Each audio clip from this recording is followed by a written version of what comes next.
സ്വാഗതം. ആദ്യം ശ്രീ ഷാബു പ്രസാദ്, മാധ്യമപ്രവർത്തകർ മര്യാദയ്ക്ക് നടക്കാൻ ശ്രമിച്ചില്ലെങ്കിൽ വലിയ വിനാശമുണ്ടാകും എന്നാണ് ബിജെപി സംസ്ഥാന അധ്യക്ഷൻ പറയുന്നത്. കൈകാര്യം ചെയ്യുമെന്ന് പറഞ്ഞതിന് പിന്നാലെയാണ് ഇങ്ങനെ പറയുന്നത്. ഈ ഭീഷണി എന്ത് മര്യാദയാണ്? കൈകാര്യം ചെയ്യും, മുമ്പിലുള്ള ഒരു പ്രശ്നത്തിനെ കൈകാര്യം ചെയ്യും എന്ന് പറഞ്ഞാൽ, അതിനെ ഹാൻഡിൽ ചെയ്യും എന്ന് പറഞ്ഞാൽ കൈവെക്കുമെന്നോ കൈവെട്ടുമെന്നോ അല്ലെങ്കിൽ ശാരീരികമായി ഉപദ്രവിക്കുമെന്നോ ആണ് നിങ്ങൾ അതിന്റെ ആ വാക്യാർത്ഥത്തിൽ എടുത്തിരിക്കുന്നതെങ്കിൽ അത് തെറ്റാണ്. എന്താണ് സുരേന്ദ്രൻ പറഞ്ഞത്? ഞങ്ങളെപ്പറ്റി തെറ്റായ വാർത്തകൾ, കള്ള വാർത്തകൾ, ശരിയല്ലാത്ത വാർത്തകൾ, മാനിപ്പുലേറ്റഡ് ന്യൂസ് ഇവിടുത്തെ പല മാധ്യമങ്ങളും പറയുന്നു. അത് ചോദിക്കാൻ വേണ്ടി ഞങ്ങൾ നിങ്ങളുടെ ഓഫീസിൽ വരും, നിങ്ങളോട് ചോദിക്കും, നിങ്ങൾ ഞങ്ങളോട് ഉത്തരം പറയണം എന്ന് പറയുന്നതിൻ്റെ അകത്ത് എന്താണ് പ്രശ്നം അപർണ എന്ന് എനിക്ക് മനസ്സിലാവുന്നില്ല. അല്ലാതെ നിങ്ങളെ ഓടിച്ചിട്ട് തല്ലുമെന്നോ വഴിയിൽ വെച്ച് കൈകാര്യം ചെയ്യുമെന്നോ കയ്യും കാലും തല്ലി ഒഴിക്കുമെന്നോ കൊല്ലുമെന്നോ 51 വെട്ട് മാർഷാള്ള സ്റ്റിക്കർ പതിച്ച ഇന്നോവയിൽ വന്ന് 51 വെട്ടി കൊന്നുകളയുമെന്നോ എന്നൊന്നുമല്ല അവിടെ പറയുന്നത്. അതായത് മര്യാദയ്ക്ക് നടക്കണം എന്ന് പറയുന്നതിന്റെ ഒപ്പമാണ് ഈ കൈകാര്യം ചെയ്യുന്നത് എന്നുകൂടി പറയുന്നത്. അത് ഹാൻഡിൽ ചെയ്യും, കൈകാര്യം ചെയ്യും, ഹാൻഡിൽ ചെയ്യും, അത്രേ ഉള്ളൂ അല്ലേ? അത്രേ ഉള്ളൂ. ഹാൻഡിൽ ചെയ്യും എന്ന് പറഞ്ഞാൽ എന്താ അതിന്റെ അർത്ഥം എന്താണ്? മര്യാദയ്ക്ക് നടക്കണമെന്ന് പറയുന്നതും അങ്ങനെയാണ്. മര്യാദയ്ക്ക് നടക്കണം, എല്ലാവരും മര്യാദയ്ക്ക് നടക്കണമല്ലോ, അങ്ങനെയാണ് ഉദ്ദേശിക്കുന്നത്.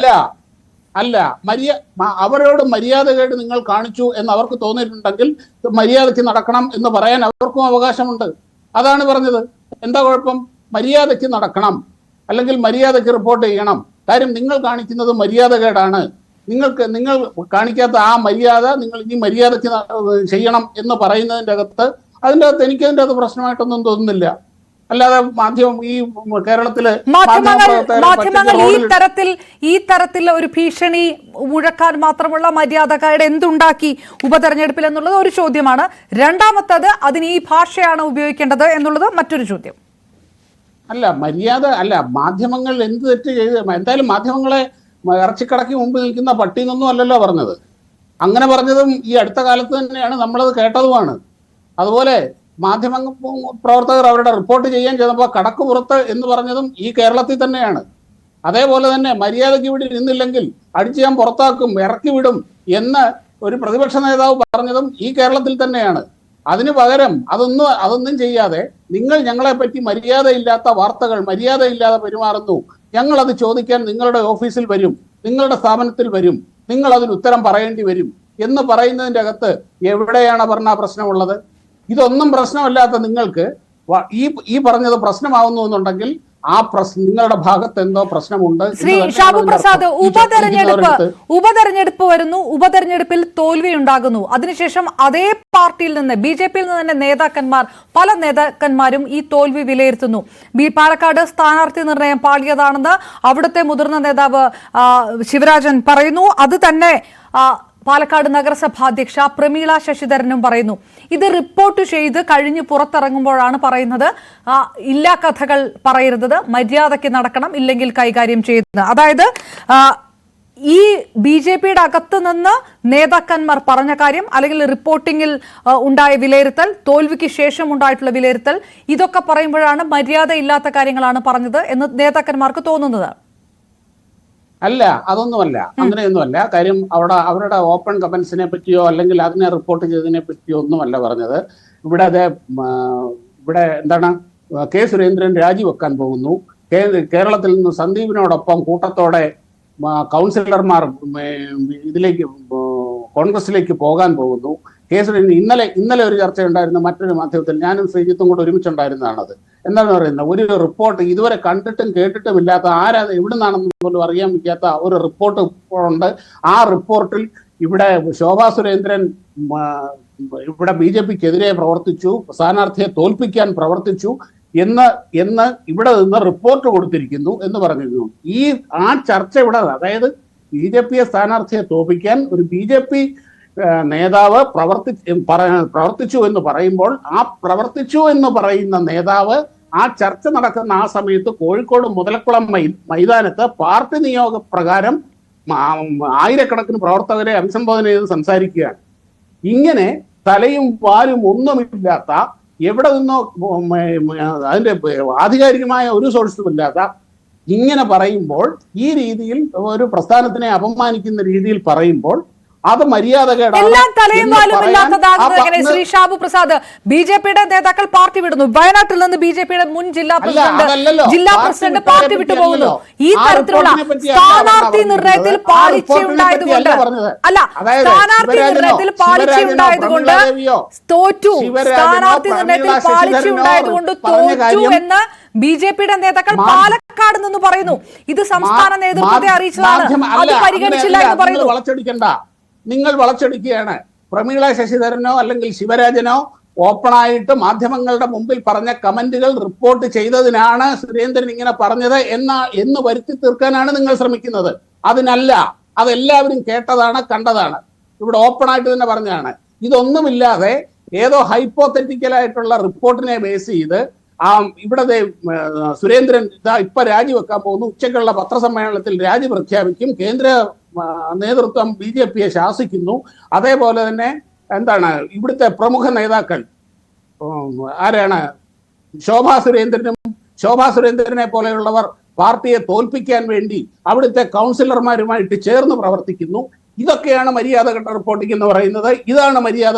അല്ല, അങ്ങനെയാണെങ്കിൽ അങ്ങ് രണ്ട് വഴി. ഓക്കെ, താങ്കൾ പറയുന്നത് പോലെ അല്ല, ഒരു പാർട്ടിക്കകത്ത് ആ വിഷയം തോൽവി ഉണ്ടായതിനു ശേഷം മാധ്യമങ്ങൾ തന്നെ റിപ്പോർട്ട് ചെയ്ത അസംതൃപ്തിയുടെ പ്രതികരണങ്ങളുണ്ട്. അതൊന്നും താങ്കൾ കൂട്ടി വായിക്കേണ്ട, അതവിടെ നിൽക്കട്ടെ. അപ്പോഴും നിയമ നടപടിയുമായിട്ട് മുന്നോട്ട് പോകാം, ബഹിഷ്കരിക്കാം. ഇതൊന്നുമല്ലാതെ കൈകാര്യം ചെയ്യും, ഓഫീസിൽ വന്ന് വിരട്ടും എന്നൊക്കെ പറയുന്നത് ഇത് ആ പാർട്ടിയുടെ സ്വാഭാവിക രീതിയായിരിക്കും. എന്താ, നിങ്ങളുടെ മാധ്യമ സ്ഥാപനങ്ങളുടെ ഓഫീസിലേക്ക് ഇപ്പം എന്നെ പറ്റി ഒരു മോശമായ റിപ്പോർട്ട് വന്നു കഴിഞ്ഞാൽ, അല്ലെങ്കിൽ അതിന്റെ ഒരു ക്ലാരിറ്റിക്ക് വേണ്ടി നിങ്ങൾ അത് റിപ്പോർട്ട് ചെയ്താൽ എനിക്ക് നിങ്ങളുടെ ഓഫീസിൽ വന്ന് ചോദിക്കാൻ അവകാശമില്ല. അതോ ഞാൻ കോടതി പോകണമെന്നാണോ പറയുന്നത്? ഞാൻ നിങ്ങളുടെ അടുത്ത് വന്ന് നിങ്ങൾ എന്തിനാണ് എന്നെ പറ്റി ഇങ്ങനെ പറയുന്നത് എന്ന് ചോദിക്കാനുള്ള മൗലിക അവകാശം എനിക്കുണ്ട്. എനിക്കുള്ള മൗലിക അവകാശം ഇവിടെ സുരേന്ദ്രനുണ്ട്, ഈ രാഷ്ട്രീയ പാർട്ടിക്കുമുണ്ട്. അത് ചോദിക്കും എന്ന് പറഞ്ഞു കഴിഞ്ഞാൽ തട്ടിക്കളയുമെന്നോ കൈകാര്യം ചെയ്ത് അങ്ങ് കയ്യും കാലും അടിച്ചൊടിക്കണോ എന്ന് പറയുന്നത് നിങ്ങളുടെ വ്യാഖ്യാനം. അത് അങ്ങനെ വ്യാഖ്യാനിക്കേണ്ടത് നിങ്ങളുടെ ആവശ്യം. പക്ഷേ അങ്ങനെ ചോദിക്കാൻ അവകാശം ഉണ്ടോ പറഞ്ഞ ആർക്കും ആരെ പറ്റിയും എന്തും പറയാനുള്ള അവകാശമൊന്നും ഈ നാട്ടിലില്ല. മാധ്യമപ്രവർത്തകർക്ക് പ്രത്യേക അവകാശമൊന്നും ഇല്ല ഇവിടെ. അപ്പോൾ എന്തിന് നിങ്ങളതിങ്ങനെ പറയുന്നു എന്ന് ചോദിക്കാനുള്ള ആ മൗലിക അവകാശം ഉപയോഗിക്കും എന്നാണ് സുരേന്ദ്രൻ പറഞ്ഞത്. അതല്ലാതെ ഒരു രാഷ്ട്രീയ പാർട്ടി സ്വീകരിക്കുന്ന സ്വാഭാവിക രീതി അതായതുകൊണ്ടല്ല, അല്ലേ? ഇതാണ്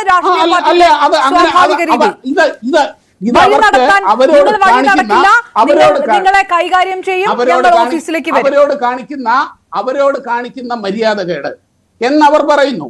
ആ മര്യാദ നിങ്ങൾ എന്തിന് ഞങ്ങളോട് ഇങ്ങനെ മര്യാദകേട് കാണിക്കുന്നു എന്ന് നിങ്ങളോട് ചോദിക്കാൻ സുരേന്ദ്രന് അവകാശം ഇല്ല എന്ന് നിങ്ങൾ പറയുന്നതാണ് ഫാസിസം. പറയുന്നതാണ് ഫാസിസം. ഞങ്ങൾ എന്തും പറയും, ഞങ്ങളോട് ആരും ഒന്നും ചോദിക്കാൻ പാടില്ല. ചോദിക്കും എന്ന് പറഞ്ഞാൽ ഞങ്ങളെ ഭീഷണിപ്പെടുത്തുന്നു എന്ന് പറയുന്നു. ഇതിന്റെ പേരാണ് ഫാസിസം, ഇതിന്റെ പേരാണ് മര്യാദകൾ. അതല്ലാതെ ഈ തോൽവിക്ക് ശേഷം പാർട്ടിക്കകത്തുണ്ടാകുന്ന അഭിപ്രായ വ്യത്യാസങ്ങൾ, ഇതിൽ നിന്നൊന്നും ശ്രദ്ധ മാറ്റാനല്ല, ഈ താങ്കൾ പറഞ്ഞതുപോലെ ഇതിൽ നിന്നൊന്നും ശ്രദ്ധ മാറ്റാൻ വേണ്ടിയിട്ടല്ല ഇതൊക്കെ പറയുന്നത്, അല്ലേ?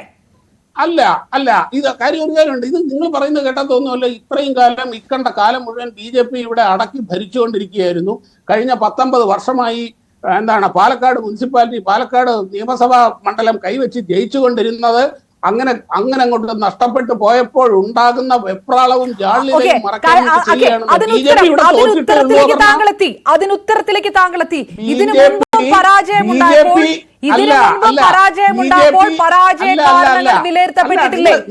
നിങ്ങളെ ഈ വാക്കുകൾ സെലക്റ്റീവായിട്ട് എടുത്ത് വളച്ചൊടിക്കണ്ട. ബി.ജെ.പി ഇവിടെ പരാജയപ്പെട്ടിട്ടേ ഉള്ളൂ, എക്സെപ്റ്റ് 2 പ്രാവശ്യം. ഒന്ന് നേമത്തും ഒന്ന് തൃശ്ശൂരും. ഇവിടെ ലെജിസ്ലേറ്റീവ് കൗൺസിലും പാർലമെന്റിലും നടന്ന തെരഞ്ഞെടുപ്പിൽ ഇക്കണ്ട കാലം മുഴുവൻ ബി.ജെ.പി പരാജയപ്പെട്ടിട്ടേ ഉള്ളൂ. അതുകൊണ്ട് ഇപ്പോഴുണ്ടായ ഒരു ഉപതെരഞ്ഞെടുപ്പിലുള്ള പരാജയം ബി.ജെ.പി അങ്ങ് തളർത്തി കളഞ്ഞു എന്ന് പറയുന്നത് അത് നിങ്ങളുടെ വിവരക്കേടാണ്. ബി.ജെ.പി ഇതിനു മുൻപല്ല വിമർശനത്തിന് ബി.ജെ.പി വിധേയമാകുന്നത്, ഇതിനു മുൻപല്ല. പക്ഷെ കൈകാര്യം ചെയ്യുമെന്നും ഓഫീസിൽ കയറി വന്ന് ചോദിക്കുമെന്നും ആദ്യമായിട്ടാണ്. I will handle that issue എന്ന് പറഞ്ഞു കഴിഞ്ഞാൽ അടിച്ചൊടിച്ചിരിക്കുമെന്നാണോ അതിന്റെ